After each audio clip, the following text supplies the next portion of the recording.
My first wife and I drove all the way across the country on no money, got into New York City, and I walked around town thinking I could get a job, and I couldn't.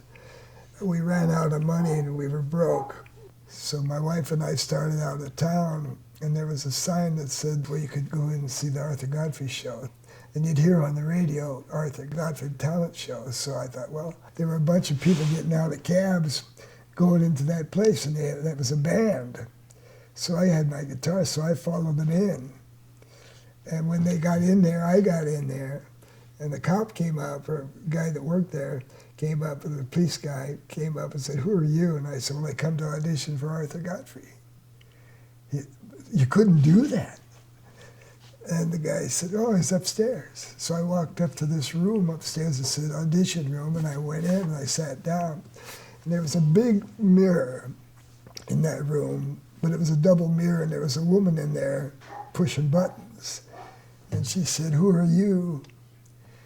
And I said, I'm Jimmie Rodgers.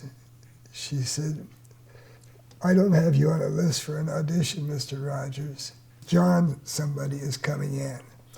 And I said, well, John couldn't make it today. That was the deal. And I played Fox and the Goose, and, just a little folk song. And when I walked outside, after that, I walked out and went out the door. John was standing outside, and I said, good morning, John. He kept walking.